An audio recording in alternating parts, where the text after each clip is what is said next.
Welcome to my YouTube channel. আজকে একদম সম্পূর্ণ টাইপের আবার নতুন এক ধরনের সিরিজ নিয়ে শুরু করছি আজকে থেকে। সেটা হলো অধ্যায় ভিত্তিক এমসিকিউ। আজকে আমি সাবজেক্ট ওয়াইজ অধ্যায় ভিত্তিক এমসিকিউ শুরু করছি। সেটার আজকে প্রথম পার্ট, সেটা কনস্টিটিউশন থেকে শুরু করছি, অর্থাৎ ভারতের সংবিধান থেকে শুরু করছি। তো ভারতের সংবিধানের আমি ফার্স্ট আজকে শুরু করব। দেখো, ক্যাবিনেট মিশন এবং কনস্টিটিউশন অ্যাসেম্বলি, এই দুটো অধ্যায়ের টোটাল যত রকম এমসিকিউ এখান থেকে আসা সম্ভব সেই সমস্ত এমসিকিউ আমি সলভ করব এবং সেগুলো প্রত্যেকটা এমসিকিউ আগে তোমাদেরকে আমি পিডিএফ সেন্ড করে দিয়েছি। এবার তার সলভটা তোমরা একটু দেখে রাখো, তাতে এর সঙ্গে তোমাদের প্রচুর কোশ্চেন জানা হয়ে যাবে। আশা করি এরপরে তোমাদের আর cabinet mission and constitution assembly আর কোনোদিন পড়া লাগবে না। এই ভিডিওটা যদি বারবার তোমরা দেখো, একটু স্পিড বাড়িয়ে বা কমিয়ে তোমরা যদি বারবার দেখো, দেখবে এর বাইরে কোনো কোশ্চেন তোমরা কোনোদিনও দেখোনি বা আসার সম্ভাবনা খুব কম। তো চলো শুরু করি। ফার্স্ট কোশ্চেন, কবে ক্যাবিনেট মিশন ভারতে আসে? তো ফার্স্ট কোশ্চেন, কবে ক্যাবিনেট মিশন ভারতে আসে? তাহলে অ্যান্সার কি? ফেব্রুয়ারি 1946, মার্চ 1946, জুন 1946, আগস্ট 1946। খুব নিয়ারেস্ট অপশন। তাহলে অ্যান্সার কী হবে? অ্যান্সার হবে মার্চ 1946। এটা অ্যাকচুয়ালি 24শে মার্চ। যদি কখনও কোশ্চেন আসে যে কত তারিখে এসেছিল, 24শে মার্চ 1946। তাহলে ক্যাবিনেট মিশন ভারতে এসেছিল কী কারণে? ভারতের সংবিধান রচনার করানোর জন্য, তাই তো? যে ভারতের জন্য একটা সংবিধান তৈরি হবে, সেই কারণে ক্যাবিনেট মিশন ভারতে আসে। ওকে, চলো এবার নেক্সট কোশ্চেনে আসি। ক্যাবিনেট মিশনে মোট কতজন সদস্য ছিল? দেখো, সেই সময় ক্যাবিনেট মিশন বা আমরা যেটাকে বলি ক্যাবিনেট মিশন, তো ক্যাবিনেট মিশনে সেই সময় কতজন সদস্য ছিল? তো ক্যাবিনেট মিশনে দেখো এখানে অপশনগুলো 2, 3, 4, 5, সবার জানা অ্যান্সার 3। ক্যাবিনেট মিশনে 3 জন সদস্য ছিল, প্রত্যেকের জানা। চলো নেক্সট কোশ্চেনে আসি। নিম্নলিখিতের মধ্যে কে ক্যাবিনেট মিশনের সদস্য ছিলেন না? একটু অপশানগুলো দেখো, কে ছিলেন না বলেছি। হ্যাঁ, এই নাটা অবশ্যই খেয়াল করবে। অনেক সময় এই নাটা অনেকের খেয়াল থাকে না। কে ছিলেন দেখে দেখা যাচ্ছে স্ট্যাফোর্ড ক্রিপস অ্যান্সার করে চলে আসলে, কিন্তু এটা রং অ্যান্সার। তাহলে কে ছিলেন দেখো এখানে অপশানগুলো, Stafford Cripps, Pethick Lawrence, A V Alexander, Clement Attlee. তাহলে এখানে নিশ্চয়ই বুঝতেই পারছো যে এখানে অপশান অনুসারে তাহলে আমাদের ক্লেমেন্ট এটলি ছিলেন না, তাই তো? তাহলে সঠিক অ্যান্সার হচ্ছে Clement Attlee. Clement Attlee cabinet মিশনের সদস্য ছিলেন না। স্ট্যাফোর্ড ক্রিপসও ছিলেন, প্যাথিক লরেন্সও ছিলেন, এবি আলেকজান্ডারও ছিলেন। 3 জনই ক্যাবিনেট মিশনের সদস্য ছিলেন। ঠিক আছে, ক্যাবিনেট মিশন ভারতে এসেছিল ভারতের জন্য একটা গণপরিষদ তৈরি করে, একটা ভারতের জন্য একটা সংবিধান তৈরি করানোর জন্য, তাই তো? তো এই 3 জন প্রথম ভারতবর্ষে এসেছিল ক্যাবিনেট মিশনের সদস্য হিসাবে। ওকে, চলো এবার নেক্সট কোশ্চেন আসি। ক্যাবিনেট মিশনের মূল উদ্দেশ্য কী? দেখো, ক্যাবিনেট মিশনে বলেছে মূল উদ্দেশ্য কী ছিল, একটু আগে বললাম। তাহলে অপশানগুলো দেখো, পাকিস্তান গঠন, ভারতের সংবিধান তৈরি, নতুন গভর্নর নিযুক্ত, নাকি কংগ্রেসকে ভেঙে দেওয়া। সঠিক অ্যান্সার কী হবে? ভারতের সংবিধান তৈরি। তাহলে ক্যাবিনেট মিশনের মূল লক্ষ্য ছিল ভারতের সংবিধান তৈরির জন্য ক্যাবিনেট মিশন ভারতে আসি। চলো নেক্সট কোশ্চেনে আসি। ক্যাবিনেট মিশন কোন প্রস্তাব বাতিল করেছিল? ক্যাবিনেট মিশন কোন প্রস্তাব বাতিল করেছিলেন? হিন্দু রাষ্ট্র, সামন্ত ব্যবস্থা, পাকিস্তান গঠন, নাকি অন্তর্বর্তী সরকার। চেষ্টা করো, এটা দেখো একটু নতুন টাইপের কোশ্চেন, এটা নিশ্চয়ই তোমরা বুঝতেই পারছো। তাহলে সঠিক অ্যান্সার কী হবে এখানে? যে পাকিস্তান গঠন। যে ক্যাবিনেট কিন্তু কখনো, এই ক্যাবিনেট মিশন কখনো কিন্তু পাকিস্তান গঠনের প্রস্তাব কিন্তু দেয়নি। পাকিস্তান গঠনের বিপক্ষে ছিল ক্যাবিনেট মিশন।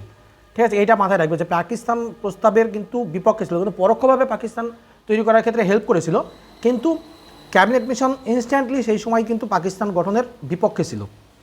চলো নেক্সট কোশ্চেন আসা যাক। কবে গণপরিষদের প্রথম বৈঠক হয়? দেখো, গণপরিষদের প্রথম বৈঠক অ্যান্সার কী হবে? 26শে জানুয়ারি 1950, 15ই আগস্ট 1947, নাকি 26শে নভেম্বর 1949, নাকি 9ই ডিসেম্বর 1900। দেখো, গণপরিষদ প্রথম সভা বলেছি বা প্রথম বৈঠক, তাহলে কি জানি আমরা? 9ই ডিসেম্বর 1946। প্রথম বসে 9ই ডিসেম্বর, তারপরে বসে 11ই ডিসেম্বর, তাই তো?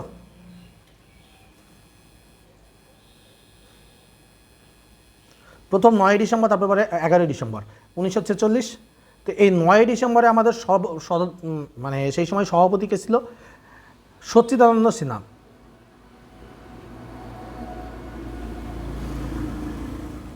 আচ্ছা, এখানে একটা কোশ্চেন থাকে যে সচ্চিদানন্দ সিনহা সবার সভাপতি ছিলেন, তো সচ্চিদানন্দ সিনহাকে কেন প্রথম সভার সভাপতি করা হয়েছিল?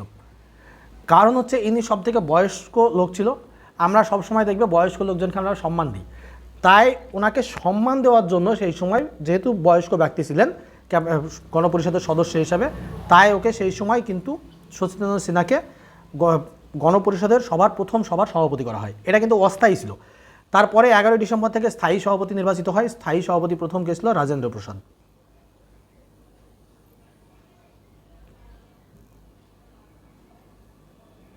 ওকে, চলো এবার নেক্সট কোশ্চেন আসি। গণপরিষদের অস্থায়ী সভাপতি কে ছিলেন? দেখো একটু আলোচনা করে দিলাম, প্রত্যেকটা কোশ্চেনের অ্যান্সার চলে আসবে। তাহলে অস্থায়ী সভাপতি প্রথম কে ছিল? সচ্চিদানন্দ সিনহা। তারপরে নেক্সট কোশ্চেন, গণপরিষদের স্থায়ী সভাপতি কে হন প্রথম? অলরেডি এটা অ্যান্সার করে দিলাম, তাহলে কি রাজেন্দ্র প্রসাদ প্রথমে স্থায়ী সভাপতি। চলো নেক্সট কোশ্চেন আসি। সংবিধানের খসড়া কমিটির সভাপতি কে ছিলেন? খসড়া কমিটির সভাপতি, দেখো খসড়া কমিটি অর্থাৎ ড্রাফটিং কমিটি, আমরা যাকে ইংলিশে বলি ড্রাফটিং কমিটি।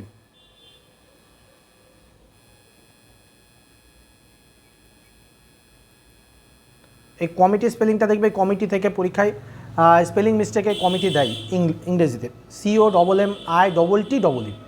ঠিক আছে, তো সংবিধানের খসড়া কমিটির দেখো সভাপতি কে ছিলেন বলেছি। খসড়া কমিটির সভাপতি আমরা জানি, দেখো BR আম্বেদকর ছিল। এই খসড়া বলতে কি বোঝায়? দেখো আমরা ধরো কোনো একটা নোট তৈরি করব, তো নোট তৈরি করতে গিয়ে প্রথমে আগে কী করি, আমরা একটা আগোছালোভাবে একটা লিখে রাখি। তো লিখে রাখার পরে সেটাকে আমরা কী করি? ফাইনাল করি। তো এই যে আগোছালি যেটাকে লিখছি সেটাকে আমরা বাংলায় ইংলিশে বলি ম্যানাস্ক্রিপ্ট বা খসড়া বলি। তো এইরকম সংবিধানের প্রথম পর্যায়ে যে একটা লেখালেখি পর্যায়টা হয়েছিল, সেটাকে তার একটা কমিটি তৈরি হয়েছিল। সেই কমিটির প্রথম চেয়ারম্যান ছিলেন বা সভাপতি ছিলেন ডক্টর BR আম্বেদকর, সেই খসড়া কমিটি। ঠিক আছে, সংবিধান লেখার যে খসড়া কমিটি তার সভাপতি ছিলেন BR আম্বেদকর। বোঝা গেল? চলো এবার নেক্সট কোশ্চেন আসি।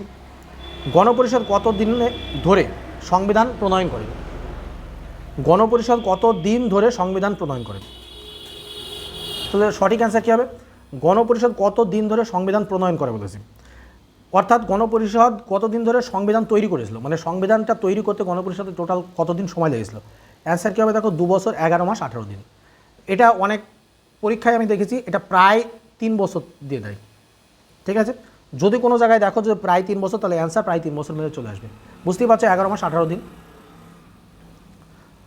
চলো তারপরে নেক্সট কোশ্চেন, ক্যাবিনেট মিশনের সময় ভারতের প্রধানমন্ত্রী কে ছিলেন? তাহলে ক্যাবিনেট মিশনের সময় ভারতের প্রধানমন্ত্রী কে ছিলেন? উত্তর হবে জওহরলাল নেহরু, স্ট্যাফোর্ড ক্রিপস নাকি ক্লেমেন্ট এটলি। সব মাঝে বাদ হয়ে গেছে, এটা যাই হোক কোনোভাবে স্পেস দেওয়া হয়নি। Jawaharlal Nehru, Stafford Cripps, Clement Attlee নাকি উইনস্টন চার্চিল। সঠিক অ্যান্সার কি? ক্যাবিনেট মিশনের সময় দেখো ভারতের প্রধানমন্ত্রী, ভারতের প্রধানমন্ত্রী কে ছিলেন সেই সময়? আমাদের ক্লেমেন্ট এটলি। ওকে, অ্যাকচুয়ালি তো ভারতের না, এটা ব্রিটেনের হওয়ার কথা, এটা ভারতে লেখা হয়ে গেছে, যাই হোক সেই সময় ব্রিটেনের প্রধানমন্ত্রী ছিলেন ক্লেমেন্ট এটলি। তো কবে সংবিধান গৃহীত হয়? কবে সংবিধান গৃহীত হয়? তাহলে সংবিধান আমাদের গণপরিষদ দ্বারা গৃহীত হয়েছিল কত তারিখে? দেখো 26শে নভেম্বর 1949। খুব ইম্পর্টেন্ট কোশ্চেন, বহুবার পরীক্ষায় এসেছে। সংবিধান কবে গৃহীত হয়েছে? 26শে নভেম্বর 1949। আর সংবিধান কার্যকর যদি বলা হয়, তা 26শে জানুয়ারি 1950 হচ্ছে কার্যকর। কবে সংবিধান কার্যকর হয়? আবার এই কোশ্চেনটা রিটার্ন এসেছে 26শে জানুয়ারি 1950। তাহলে নেক্সট কোশ্চেন, সংবিধানের খসড়া কমিটির উপদেষ্টা কে? সংবিধানের খসড়া কমিটির উপদেষ্টা, দেখো সংবিধানের খসড়া কমিটির উপদেষ্টা কিন্তু এইবার কিন্তু দেখো, আগে আমরা কি করলাম যে সংবিধানের খসড়া কমিটির চেয়ারম্যান পড়লাম, আর এবার দিয়েছি কি উপদেষ্টা। তাহলে উপদেষ্টার অ্যান্সার কী হবে বলো? উপদেষ্টার অ্যান্সার হচ্ছে BN রাও। তো সংবিধানের আমরা যদি বলা হয় উপদেষ্টা কে ছিলেন? BN রাও। তো সঠিক অ্যান্সার হচ্ছে BN রাও। নেক্সট কোশ্চেন আসি, অবজেক্টিভ রেজুলেশন কে উপস্থাপন করেন? অবজেক্টিভ রেজুলেশন কে উপস্থাপন করেন? দেখো কোশ্চেনটা বহুবার পরীক্ষায় এসেছে, বিভিন্ন রকম এক্সামে এসেছে। অবজেক্টিভ রেজুলেশন প্রথম কে উপস্থাপন করেন? গান্ধীজি, নেহেরু নাকি আম্বেদকর নাকি প্যাটেল? তো সঠিক অ্যান্সার কী হবে? এটা আমাদের exactly Jawaharlal Nehru.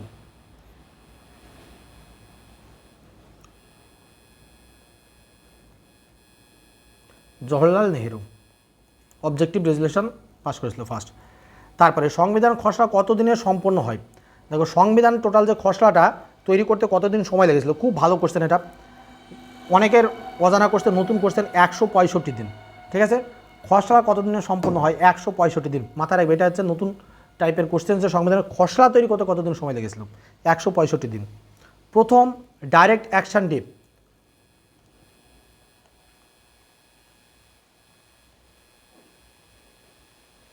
Action day, direct action day আহ্বান করে কোন দল? দেখো first direct action day Congress, CPI, মুসলিম লীগ নাকি হিন্দু মহাসভা? তাহলে সঠিক অ্যান্সার এটার কি? সবার জানা কোশ্চেন এটা, মুসলিম লীগ। তাহলে ডাইরেক্ট অ্যাকশন ডে কবে পালন করা হয়েছিল? 16 ডিসেম্বর, তাই তো? সরি ডিসেম্বর বলছি, 16ই আগস্ট, ভুল বলছি আমি, এটা 16ই আগস্ট, 16ই August first direct action day, যেটাকে গ্রেট ক্যালকাটা কিলিং বলা হয়। অর্থাৎ কলকাতায় যে ভয়ঙ্কর রকমের যে দাঙ্গা হয়েছিল 1946 সালে, সেটাকে বলা হয়, সেটাই মুসলিম লীগের ছিল ডাইরেক্ট অ্যাকশন ডে। ওকে, চলো তারপরে ডাইরেক্ট অ্যাকশন ডে কবে পালিত হয়, এখানে পরের কোশ্চেনেই এটা আছে, 16ই আগস্ট 1946। আমি একটু আগে বললাম যে এমন কোনো কোশ্চেন নেই যে তোমাদের এখানে কভার আপ হবে না, প্রত্যেকটা কোশ্চেন তোমাদের এখান থেকে কভার আপ হবে। তারপরে গণপরিষদের সংখ্যালঘুদের অধিকার নিয়ে প্রধান অবদান ছিল কার?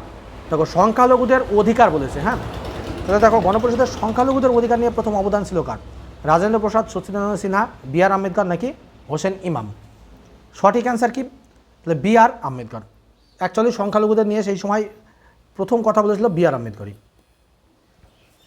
ওকে, সঠিক অ্যান্সার। তারপরে নেক্সট কোশ্চেন, গণপরিষদের ভাষা সংক্রান্ত আলোচনা কতদিন ধরে চলে? একদম নতুন কোশ্চেন, দেখো ভাষা সংক্রান্ত আলোচনা, তোমরা এই টাইপের কোশ্চেন কোনোদিন আমার মনে হয় ফেস করোনি। যাই হোক, গণপরিষদের ভাষা সংক্রান্ত আলোচনা 3 দিন ধরে চলেছিল। ঠিক আছে, আমাদের যে বর্তমানে আমাদের সংবিধানে কটি ভাষা রয়েছে? বর্তমানে আমাদের সংবিধানে 22টি ভাষাকে স্বীকৃতি দিয়ে রেখেছে, তাই তো? তো 22টি ভাষা আমাদের কত নম্বর পার্টে আছে, যদি সরি কত নম্বর শিডিউলে আছে যদি বলি আমরা, এটা হচ্ছে 8 শিডিউলে আছে। 8 শিডিউল, 22টি ল্যাঙ্গুয়েজ রয়েছে। চলো নেক্সট কোশ্চেন, গণপরিষদ মোট, আচ্ছা সংবিধান যদি বলা হয় যে সংবিধান প্রথম যখন চালু হয় তখন কটা ভাষা ছিল? যখন সংবিধান ফার্স্ট চালু হয় তখন আমাদের কিন্তু 14টা ভাষা চালু ছিল। ঠিক আছে, পরবর্তী ক্ষেত্রে সংবিধানে আস্তে আস্তে অ্যামেন্ডমেন্ট করে 22টা ভাষা বর্তমানে আছে। তারপরে গণপরিষদের মোট কতটি অধিবেশন হয়েছিল? গণপরিষদের মোট কতটি অধিবেশন হয়েছিল? 21 নম্বর কোশ্চেন, বলো সবাই। গণপরিষদের সঠিক অ্যান্সার এক্স্যাক্টলি 11। মোট অধিবেশন হয়েছিল 11টি। টোটাল অধিবেশন হয়েছিল, টোটাল অধিবেশন গণপরিষদের মোট অধিবেশন কতটি হয়েছিল? 11টি। তারপরে গণপরিষদের মোট সদস্য সংখ্যা প্রথমে কত ছিল? নেক্সট কোশ্চেন, গণপরিষদের মোট সদস্য সংখ্যা দেখো, প্রথম যে গণপরিষদের সদস্য সংখ্যা ছিল 389 জন। তাহলে 389 জন গণপরিষদের প্রথম সদস্য সংখ্যা ছিল। পাকিস্তান গঠনের ফলে গণপরিষদে সদস্য সংখ্যা কমে কত দাঁড়ায়? অর্থাৎ আমাদের যখন মুসলিম লীগ, এই যে 389 জন টোটাল সদস্য ছিল গণপরিষদে, এখান থেকে যখন পাকিস্তান গঠন হলো, অর্থাৎ মুসলিম লীগের যে সদস্যগুলো ছিল তারা জিন্নার পন্থী যারা ছিল তারা যখন বেরিয়ে গেল গণপরিষদ থেকে, তখন আমাদের সদস্য সংখ্যা কত ছিল? তখন আমাদের গণপরিষদের সদস্য সংখ্যা এসে দাঁড়ালো 299। ওকে, চলো নেক্সট কোশ্চেন, ক্যাবিনেট মিশনের প্রস্তাবে প্রদেশগুলোকে কতটি গ্রুপে ভাগ করা হয়েছিল? ক্যাবিনেট মিশনের প্রস্তাব অনুসারে প্রদেশগুলোকে কতটি গ্রুপে ভাগ করা হয়েছিল? এটা সঠিক অ্যান্সার হচ্ছে 3টি গ্রুপে ভাগ করা হয়েছিল। এটা 3টি group, A, B and C, এরকম 3টি গ্রুপে ভাগ করেছিল। এ, বি, সি, দেখো প্রথম যেটা ছিল সেটা হচ্ছে শুধুমাত্র হিন্দু স্টেট যেগুলো ছিল সেগুলোকে একটা গ্রুপে রেখেছিল, যেগুলো মুসলিম অধ্যুষিত ছিল সেগুলো একটা ছিল, আর পূর্ববঙ্গ, অর্থাৎ আমাদের পূর্ববঙ্গ বলতে বঙ্গ এবং আসাম, বঙ্গ এবং আসাম এই দুটো নিয়ে একটা ছিল, এই দুটো নিয়ে একটা ছিল। এই 3টে প্রদেশের, এই 3টে এতে টোটাল ভাগ করেছিল, 3টে টোটাল প্রদেশগুলোকে 3টে গ্রুপে ভাগ করা হয়েছিল, এ, বি, সি। বোঝা গেল? প্রথম হচ্ছে এটা হচ্ছে মুসলিম, হিন্দু অধ্যুষিত যারা ছিল তাদেরকে নিয়ে একটা গ্রুপ হয়েছিল। তারপরে তোমার মুসলিম অধ্যুষিত যে স্টেটগুলো ছিল সেটা নিয়ে একটা হয়েছিল, আর সি যেটা ছিল সেটা হচ্ছে আসাম এবং বাংলাকে নিয়ে একটা আলাদা সেপারেট একটা গ্রুপ তৈরি হয়েছিল। তারপরে দেখো নেক্সট কোয়েশ্চেন 25 নম্বর, ক্যাবিনেট মিশনের কোন প্রস্তাব কংগ্রেস মেনে নেয়নি? দেখো কোন প্রস্তাব কংগ্রেস মেনে নেয়নি? অ্যাকচুয়ালি ক্যাবিনেট মিশনের ম্যাক্সিমাম প্রস্তাবই মানেনি, কিন্তু তার ভিতরে দেখো সব থেকে যেটা সেটা হচ্ছে প্রদেশভিত্তিক গ্রুপিংটা। এই প্রদেশভিত্তিক গ্রুপিংয়ের কারণেই কিন্তু আমাদের পাকিস্তান গঠন হয়েছিল। দেখো এই যে প্রদেশভিত্তিক, এখানে যে মুসলিম অধ্যুষিত এলাকাগুলোকে এ গ্রুপে রাখলো, তারপরে তোমার হিন্দু এলাকাগুলোকে বি গ্রুপে রাখলো, এতে কি হলো, ওই যে ডিভাইডেশনটা ফার্স্ট এখানেই তুলে দিল। ঠিক আছে, প্রথম ডিভাইডেশনটা এখানেই শুরু হয়ে গেল। কিন্তু যদিও বা এই ডিভাইডেশন ফার্স্ট আমাদের এসেছিলো, তোমার ডিভাইডেশনের যদি আমরা বলি যে কত সালে প্রথম ডিভাইডেশনটা এসেছিলো, তাহলে হচ্ছে 1930 সালে প্রথম ডিভাইডেশন নিয়ে এসেছিলো মোহাম্মদ ইকবাল। মোহাম্মদ ইকবাল প্রথম বলেছিল যে উত্তর পশ্চিম সীমান্তে যে মুসলিম অধ্যুষিত স্টেটগুলো আছে বা মুসলিম অধ্যুষিত যে জায়গাগুলো আছে সেগুলো নিয়ে একটা আলাদা সেপারেট প্রদেশ তৈরি করার কথা। ইকবাল বলেছিল সেপারেট প্রদেশ তৈরি করার কথা। আর চৌধুরী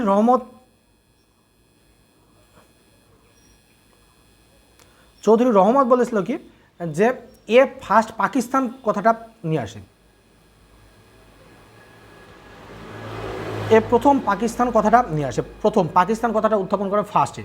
আর ও হচ্ছে 1934 ফার্স্ট পাকিস্তান কথাটা, সরি 1934 বলছি, এ ফার্স্ট পাকিস্তান কথাটা নিয়ে আসে। আর 1930 সালে এ প্রথম সেপারেট একটা মুসলিম অধ্যুষিত একটা স্টেট গঠন করে। এটাই শুরু ফার্স্ট পাকিস্তান গঠনের। আর যেটাকে ইন্ধন জুগিয়েছিল সেই সময় ব্রিটিশরা। তো বুঝতেই পারছো ব্রিটিশরা কীভাবে ইন্ধনটা জুগিয়েছিল। এই যে টোটাল স্টেটগুলোকে যে ভাগ করেছিল ABC, এ ভাগ করাতেই তখন থেকেই অলরেডি প্রত্যেকের মনে হিন্দু মুসলিম যে ব্যাপারটা সেপারেট স্টেটের যে দাবি দেওয়াটা আরও জোরদার শুরু হয় তখন। দেখো গণপরিষদে মুসলিম লীগ প্রথমে যোগ দেয়নি কারণ, গণপরিষদে মুসলিম লীগ প্রথমে যোগ দেয়নি কারণ কি? তারা পাকিস্তান চেয়েছিল, সদস্য মনোনয়ন পায়নি, নাকি কংগ্রেসের বিরোধিতা করেছিল, ব্রিটিশ অনুমতি ছিল না, ব্রিটিশের অনুমতি ছিল না সেই কারণে। তাহলে এখানে কি তারা পাকিস্তান চেয়েছিল এই কারণে, তারা সেপারেট পাকিস্তানের ডিমান্ড করেছিল, সেই কারণে তারা গণপরিষদে মুসলিম লীগে এই মুসলিম লীগ গণপরিষদে যোগদান করেনি। তারপরে নেক্সট কোশ্চেন দেখো, গণপরিষদ কোন ধরনের সভা ছিল? গণপরিষদ নির্বাচিত ও মনোনীত সদস্যদের সমন্বয়ে, শুধুই নির্বাচিত, শুধুই মনোনীত, রাজ্যসভা এবং লোকসভার যৌথ সভা। নির্বাচিত এবং মনোনীত সদস্যদের সমন্বয় হয়েছিল। ওকে, নির্বাচিত এবং মনোনীত সদস্যদের সমন্বয় হয়েছিল। তারপরে নেক্সট কোশ্চেন আসি, অবজেক্টিভ রেজুলেশনের পরবর্তীতে কীতে পরিণত হয়? অর্থাৎ অবজেক্টিভ রেজুলেশন যেটা সেই সময় যে অবজেক্টিভ রেজুলেশনটা তুলেছিল জওহরলাল নেহরু, সেটা পরবর্তী ক্ষেত্রে সংবিধানে, আমাদের বর্তমান সংবিধানে এখনও রয়ে গেছে, সেটা বর্তমানে সংবিধানে কোথায় আছে বা কোন অধ্যায়ে আমরা সংবিধানে এই অবজেক্টিভ রেজুলেশনটাকে দেখতে পাই? ওকে, তাহলে আমাদের যেটা এখন সংবিধানের প্রস্তাবনা সেটাই হচ্ছে সেই সময় অবজেক্টিভ রেজুলেশন। ঠিক আছে, সেই কারণে দেখবে অবজেক্টিভ সংবিধানের প্রস্তাবনার ধারণাটি কে দেয় প্রথম, দেখবে জওহরলাল নেহরু অ্যান্সার নেয়। তারপর নেক্সট কোশ্চেন আসি, সংবিধান প্রণয়নের সময় ভারতের গভর্নর জেনারেল ছিলেন কে? দেখো ভারতের গভর্নর ছিলেন Mount Batten, Lord Wavell, Lord Linlithgow, নাকি লর্ড ক্যানিং? দেখো ভারতের গভর্নর জেনারেল ছিলেন সেই সময়কে বলেছে কি, কোশ্চেনটা একটু ভালো করে খেয়াল করো, সংবিধান প্রণয়নের সময়। ঠিক আছে, তাহলে আমাদের সংবিধান প্রণয়ন হয়েছে কততে? হ্যাঁ, লর্ড মাউন্ট ব্যাটেন, সঠিক অ্যান্সার হচ্ছে লর্ড। আমাদের সংবিধান প্রণয়ন হয়েছে দেখো আমাদের সংবিধানের কাজ ছিল 1946 থেকে, যেহেতু গণপরিষদ, কিন্তু আমরা সংবিধান অ্যাকসেপ্ট করছি কত 1949 সালের 26শে নভেম্বর, তাই তো? তো এই 26শে নভেম্বর আমরা সংবিধান গ্রহণ করছি, কিন্তু আমাদের সংবিধান অ্যাকচুয়ালি প্রণয়ন হচ্ছে 1950-এর 26শে জানুয়ারি। তাহলে এই সময় আমাদের কে গভর্নর ছিলেন? তো এই সময় ছিলেন Lord Mount Batten. Next question, 30 নম্বর কোশ্চেন, সংবিধান তৈরিতে যুক্ত সদস্যদের মধ্যে কজন ছিলেন মহিলা? দেখো বহুবার এসছে যে সংবিধান তৈরিতে যুক্ত সদস্যদের মধ্যে কতজন মহিলা ছিলেন। 30 নম্বর কোশ্চেন, সঠিক অ্যান্সার কত? 13 জন। তো সঠিক অ্যান্সার 13 জন। চলো নেক্সট কোশ্চেন, গণপরিষদের বৈঠকের ভাষা ছিল? গণপরিষদ যে সেই সময় যে বৈঠকটা হয়েছিল বা তাদের যে সভাটা বসেছিল, তাদের ল্যাঙ্গুয়েজ কী কী ছিল? ইংরেজি আর হিন্দি। তখন কিন্তু শুধুমাত্র ইংরেজি আর হিন্দি ল্যাঙ্গুয়েজে গণপরিষদে বৈঠক বসেছিল। তারপরে গণপরিষদের সেকুলার, দেখো গণপরিষদে সেকুলার শব্দের পক্ষে কে বক্তব্য দেন? সেকুলার শব্দের পক্ষে কে বক্তব্য দেন প্রথম? দেখো তাহলে প্রথম সেকুলার শব্দের পক্ষে কে বক্তব্য দিয়েছিল? জওহরলাল নেহরু, অর্থাৎ নেহেরু। তারপরে নেক্সট কোশ্চেন, আচ্ছা এখানে একটা জিনিস একটু খেয়াল করবে, এই সেকুলার কথাটা কবে সংবিধানে আমাদের অ্যাড হয়েছে বলতে পারবে? সেকুলার বা ধর্মনিরপেক্ষ কথাটা কবে অ্যাড হয়েছে সংবিধানে? এটা অ্যান্সার হচ্ছে 1976, 42তম সংবিধান সংশোধনের মাধ্যমে এটা অ্যাড হয়েছে, 42তম অ্যামেন্ডমেন্ট। আমি তোমাদের এমনভাবে এই মানে কনস্টিটিউশনটা পড়িয়ে দেবো আর খুব শর্ট টাইমে পড়াবো, তোমরা যদি এখান থেকে শুধুমাত্র আমার এইগুলোই দেখো আর কোনো কিছু তোমরা না দেখো, আমি তোমাদের এটুকু বলতে পারি ডব্লিউপি, কেপি বা যে পরীক্ষায় দাও না কেন, এখানে 100% তোমরা অ্যান্সার করে আসতে পারবে। নেক্সট 33 নম্বর দেখো, সংবিধান গৃহীত হওয়ার পরে গণপরিষদে কোন পরিবর্তন হয়? অর্থাৎ সংবিধান গৃহীত হওয়ার পরে গণপরিষদে কোন পরিবর্তন হয়? রাজ্যসভায় পরিণত হয়, মানে যে গণপরিষদ যেটা ছিল সেটা মানে কোন মানে বর্তমানে কিসের রূপ নেয় আর কি, পরিবর্তন হলে বর্তমানে কোন রূপটা নেয়? রাজ্যসভায় পরিণত হয়, লোকসভায় পরিণত হয়, সংসদে পরিণত হয়, নাকি বিলুপ্ত হয়ে যায়? এটা সংসদে পরিণত হবে, এটাই স্বাভাবিক। তাহলে আমাদের এটা হচ্ছে সংসদে পরিণত হয়। তারপরে দেখো গণপরিষদ কতটি কমিটিতে বিভক্ত ছিল? ঠিক আছে, গণপরিষদ 5, 7, 8, 13, সঠিক অ্যান্সার হচ্ছে 13। একটা কথা রাখবে, গণপরিষদের কতটি কমিটি আর গণপরিষদের কতটি মহিলা সদস্য ছিল? এই দুটো সেম অ্যান্সার 13। ঠিক আছে, চলো নেক্সট কোয়েশ্চেন আসি। 35 নম্বর, কাদের মধ্যে গণপরিষদের সদস্য নির্বাচন হয়? তাহলে সাধারণ নির্বাচন রাজ্যসভার সদস্যদের মাধ্যমে, নাকি প্রাদেশিক আইনসভাগুলোর মাধ্যমে, নাকি ব্রিটিশ সরকারের মাধ্যমে? দেখো এখানে কিন্তু অ্যান্সার, এটার এমনভাবে কোশ্চেনটা করেছে, এটার অ্যান্সার কিন্তু এই প্রাদেশিক আইনসভাগুলোর মাধ্যমে নিচ্ছি, কিন্তু এখানে ব্রিটিশ সরকারের যে মনোনীত যে এগুলো ছিল সেখান থেকেও কিন্তু 4 জন মনোনীত হয়েছিল। সে কারণে এটা কিন্তু এক্স্যাক্ট অ্যান্সার, যদি আমি এই অপশানটা যদি না থাকতো তাহলে কিন্তু এটাই অ্যান্সার নেওয়া যেত, কিন্তু যেহেতু এই অপশানটা আছে তাই এই অ্যান্সারটা একটু ডাউটেবল।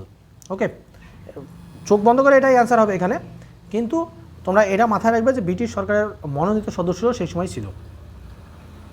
তারপরে নেক্সট কোয়েশ্চেন 36 নম্বর, গণপরিষদের সংখ্যালঘুদের প্রতিনিধিত্বের ব্যবস্থা ছিল?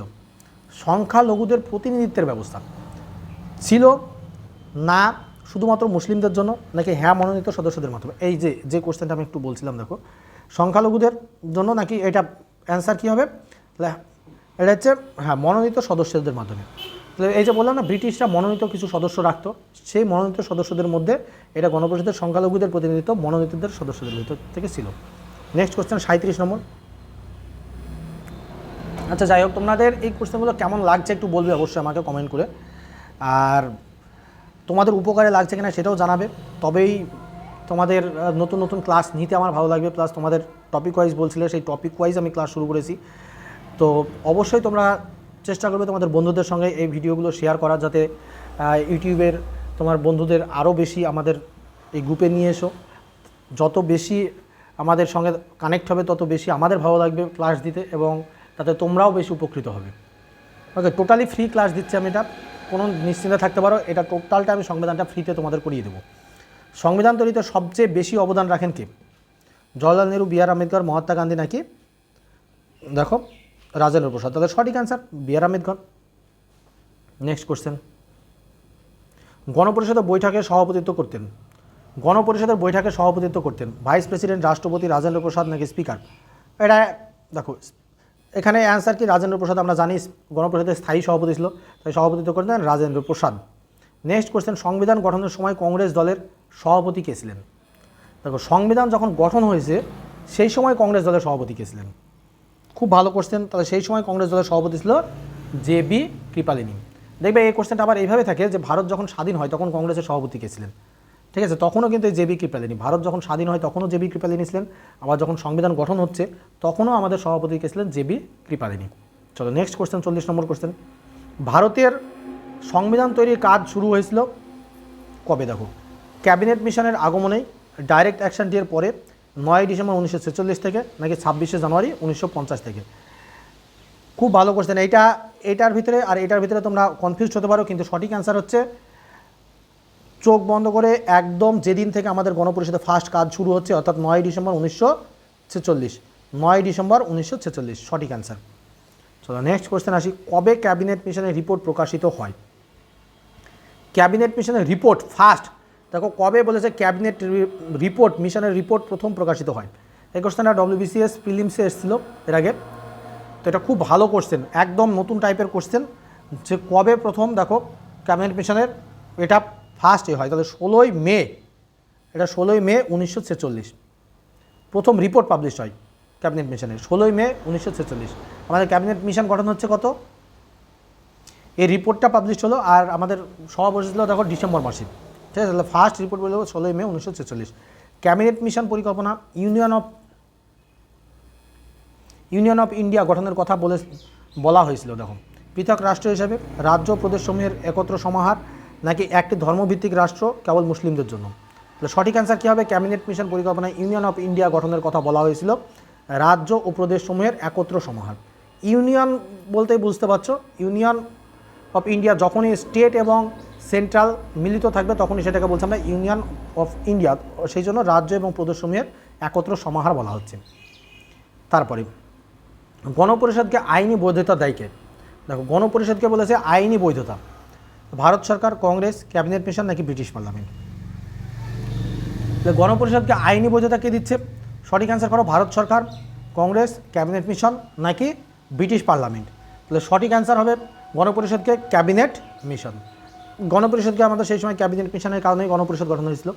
তারপর নেক্সট, গণপরিষদের বৈঠক অনুষ্ঠিত হতো।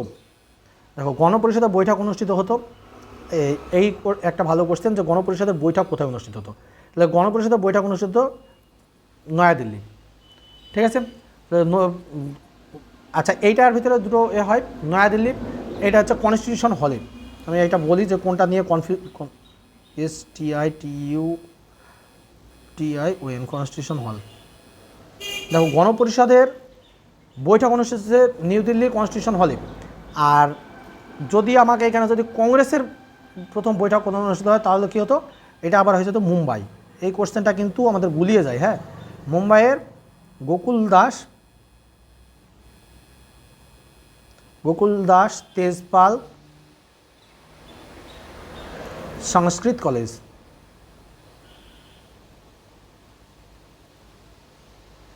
মুম্বাইয়ের গোকুল দাস তেজপাল সংস্কৃত কলেজ, এটাতে হচ্ছে আমাদের প্রথম সভা বসে, সেটা হচ্ছে কংগ্রেসের সভা।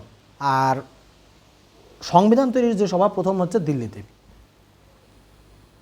তারপর নেক্সট কোশ্চেন, গণপরিষদের প্রথম দিনের সবচেয়ে সিনিয়র সদস্য কে ছিলেন? সবচেয়ে সিনিয়র সদস্য বলেই দিলাম, সবচেয়ে সিনিয়র সদস্য সচ্চিদানন্দ সিনহা, যে কারণে ওকে সভাপতি করা হয়েছিল। সঠিক অ্যান্সার হচ্ছে সচ্চিদানন্দ সিনহা। অবজেক্টিভ রেজুলেশন গৃহীত হয়, দেখো অবজেক্টিভ রেজুলেশন গৃহীত হয় 26শে নভেম্বর 1949, 22শে জানুয়ারি 1947, 9ই ডিসেম্বর 1946 নাকি 15ই আগস্ট 1947। বহুবার এসে কোশ্চেন, কিন্তু অবজেক্টিভ রেজুলেশন গৃহীত হয় কবে? তাহলে অবজেক্টিভ রেজুলেশন গৃহীত হয়েছে আমাদের 22শে জানুয়ারি 1947।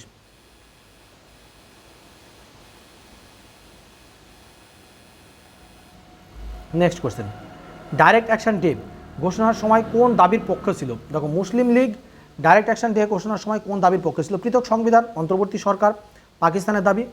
নো ডাউটলি পাকিস্তানের দাবি। তাহলে এটা হচ্ছে চোখ বন্ধ করে অ্যান্সার করবে পাকিস্তানের দাবি। কবে ভারত স্বাধীনতা আইন পাস হয়? মানে ভারতের স্বাধীনতা আইন পাস হয়, ইন্ডিয়ান ইন্ডিপেন্ডেন্স অ্যাক্ট কবে পাস হয়? অর্থাৎ ভারতের স্বাধীনতা আইন, যে আইনের দ্বারা ভারত স্বাধীন পায়, সেই আইনটা কবে পাস হয়? দেখো এটা হচ্ছে 18ই জুলাই 1947। এই ডেটগুলো কিন্তু খুব ইম্পর্টেন্ট। হ্যাঁ, এই 18ই জুলাই বললাম, ওখানে 22শে তোমার এই কোশ্চেনটা যেমন আমি বললাম, দেখো 22শে জানুয়ারি, এই ডেটগুলো খুব ইম্পর্টেন্ট। ডাইরেক্ট অ্যাকশন ডেট যেমন 16ই আগস্ট, পরীক্ষায় দিয়ে দিতে পারে যে ডাইরেক্ট অ্যাকশন ডে কবে, 16ই আগস্ট দিয়ে দিতে পারে না, পারে কি, অলরেডি বিভিন্ন পরীক্ষায় এসেছে এগুলো। তারপরে ভারতীয় সংবিধান লেখার সময় কতজন আইনজ্ঞ ছিলেন? দেখো একজন, দুজন, পাঁচজন, সাতজন। তাহলে 49 একজন। আমাদের আইনজ্ঞ যে ছিল তার নাম কী ছিল? সংবিধানের যে আমরা উপদেষ্টা যাকে বলছি সেই ছিল আইনজ্ঞ। তাহলে উপদেষ্টা কে ছিলেন? BN রাও। ওকে, চলো নেক্সট কোশ্চেন 50 নম্বর, গণপরিষদের সদস্যদের বাছাই কোন প্রণালীতে হয়? দেখো গণপরিষদের সদস্যদের বাছাই কোন প্রণালীতে হয় বলেছে। গণপরিষদের সদস্যদের বাছাই হয় সাধারণ নির্বাচন, প্রতিযোগিতামূলক পরীক্ষা, প্রাদেশিক আইনসভার মাধ্যমে, ব্রিটিশ মনোনয়নের মাধ্যমে। তো সঠিক অ্যান্সার কী হবে এখানে? প্রাদেশিক আইনসভার মাধ্যমে। ঠিক আছে, প্রাদেশিক আইনসভার মাধ্যমে। কবে গণপরিষদ সংবিধান গৃহীত? এবার বলেছে কি, কবে গণপরিষদ সংবিধান গৃহীত বলে ঘোষণা করে? কবে গণপরিষদ সংবিধান গৃহীত বলে ঘোষণা করা হয়? 15ই আগস্ট 1947, 22শে জানুয়ারি 1947, 26শে নভেম্বর 1949 নাকি 26শে জানুয়ারি 1950? তাহলে বলো সঠিক অ্যান্সার 51 নম্বর, 26শে নভেম্বর 1949। কবে গৃহীত হয়েছিল? 26শে নভেম্বর 1949। নেক্সট, সংবিধানের খসড়া উপস্থাপন করা হয়। সংবিধানের খসড়া উপস্থাপন করা হয়, যে ফাইনাল যে খসড়াটা আর কি, সংবিধানের যে ফাইনালি যে খসড়াটা তৈরি করা হয়েছিল সেটা উপস্থাপন করা হয় 26শে নভেম্বর 1948। ঠিক এক বছর আগে খসড়াটা উপস্থাপন করা হয়েছিল। নেক্সট কোশ্চেন, ভারতের সংবিধান মূলত ভিত্তি পায়। ভারতের সংবিধান মূলত ভিত্তি পায়, দেখো 53 নম্বর কোশ্চেন, ভারতীয় ঐতিহ্য থেকে, ব্রিটিশ পার্লামেন্টারি সিস্টেম থেকে, ইসলামিক আইন থেকে নাকি কংগ্রেসের ইচ্ছা থেকে? তাহলে ব্রিটিশ, আমাদের এখানে যেহেতু ক্যাবিনেট মিশন পাঠিয়েছিল তাই ব্রিটিশ পার্লামেন্টারি সিস্টেম থেকে। তো সঠিক অ্যান্সার হচ্ছে 53 ব্রিটিশ পার্লামেন্টারি সিস্টেম থেকে। চলো নেক্সট কোশ্চেন 54 নম্বর, সংবিধান প্রণয়নের সময়ে আম্বেদকরকে বলা হয়। সংবিধান প্রণয়নের সময় দেখো আম্বেদকরকে বলা হতো কি visionary of India, architect of constitution, father of India, draft master. তাহলে আর্কিটেক্ট অফ কনস্টিটিউশন, ঠিক আছে। অর্থাৎ আর্কিটেক্ট কিসের সাথে যুক্ত? আর্কিটেক্ট হচ্ছে যে কোনো দেখবে বিল্ডিং বা যা কিছু তৈরি হোক না কেন তার যে ডিজাইনার তাকে বলা হয় আর্কিটেক্ট। তো আমাদের কনস্টিটিউশন বা সংবিধান যে তৈরির যে আর্কিটেক্ট বা সংবিধান তৈরির যে মেন হোতা ছিল তিনি ছিলেন আমাদের বি.আর. আম্বেদকর, তাই ওনাকে বলা হয় আর্কিটেক্ট অফ কনস্টিটিউশন। ঠিক আছে, চলো আশা করছি এটাও ঠিক হলো সবার। তারপর 55 নম্বর, ভারতীয় সংবিধান কার্যকর হওয়ার পর গণপরিষদ পরিণত হয় লোকসভা, রাজ্যসভা, ভারতীয় সংসদ নাকি আইনসভা? লোকসভা। অলরেডি এই কোশ্চেনটা একবার হয়ে গেল, ভারতীয় লোকসভা বলছি, ভারতীয় সংসদ। নেক্সট কোশ্চেন, সংবিধান খসড়া কমিটিতে কতজন সদস্য ছিলেন? 7 জন সদস্য ছিল। খসড়া কমিটিতে ছিলেন 7 জন, 7 জন সদস্য ছিল খসড়া কমিটিতে। তারপরে সংবিধান গঠনের সময় মেয়েদের অধিকারের জন্য গুরুত্বপূর্ণ কণ্ঠ ছিল। দেখো মেয়েদের অধিকারের জন্য গুরুত্বপূর্ণ কণ্ঠ ছিল, খুব মানে ভাইটাল কোশ্চেন এবং নতুন টাইপের কোশ্চেন একদম। 57 নম্বর কোশ্চেন, প্রায় শেষের দিকে চলে এসেছি আমরা। তাহলে এটা কে অ্যান্সার হবে? হংসা মেহতা। সঠিক অ্যান্সার হচ্ছে হংসা মেহতা। ঠিক আছে, কি দেখো সংবিধান গঠনের সময় মেয়েদের অধিকার অর্থাৎ মেয়েদের জন্য যে সেই সময় গণপরিষদের যে কথাটা বলেছিল অর্থাৎ মেয়েদের অধিকারের জন্য যে কথা বলেছিল তিনি ছিলেন হংসা মেহতা। খুব গুরুত্বপূর্ণ কোশ্চেন এটা। 58 নম্বর, অবজেক্টিভ রেজুলেশন সংক্রান্ত সিদ্ধান্ত সংবিধানের কোথায় প্রতিফলিত হয়েছে? অর্থাৎ অবজেক্টিভ রেজুলেশনটাকে একটু আগেই আলোচনা করলাম যে সংবিধানের আমরা বর্তমানে কোথায় দেখতে পাই। তো সংবিধানে সেটা আমাকে প্রস্তাবনায় দেখতে পাই। আচ্ছা, প্রস্তাবনা থেকে একটা কোশ্চেন আসছে যে এখনও পর্যন্ত ভারতীয় সংবিধানের প্রস্তাবনা কতবার সংশোধন হয়েছে? ফার্স্ট মানে কতবার সংবিধান প্রস্তাবনা সংশোধন হয়েছে? তো এখনও পর্যন্ত ভারতীয় সংবিধানের প্রস্তাবনা একবার মাত্র সংশোধন হয়েছে 1976 সালে 42তম সংবিধান সংশোধনে। এবার সেখানে দুটো কথাই অ্যাড হয়েছে, ধর্মনিরপেক্ষ এবং 42তম সংবিধান সংশোধন, 42তম সংবিধান সংশোধনে। ঠিক আছে, সেকুলার, ডেমোক্রেটিক, রিপাবলিক, সোশ্যালিস্ট, এর ভিতরে দুটো কথা অ্যাড হয়েছে আমাদের।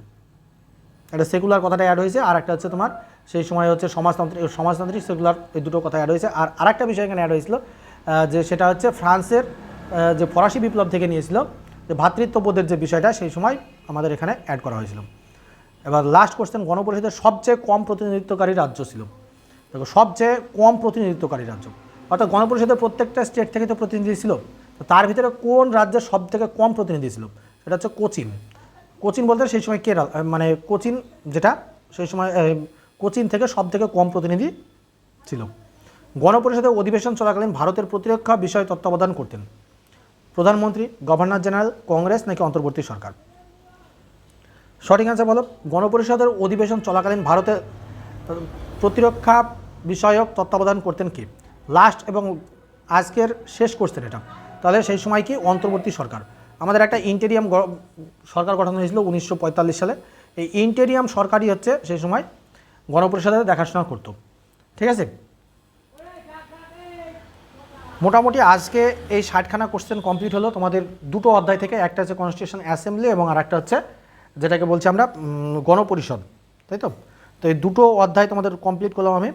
এরপরে নেক্সট অধ্যায় যেখানে আছে সেটা হচ্ছে তোমাদের আমি দেখে নেব একবার নেক্সট কী কী অধ্যায় আছে।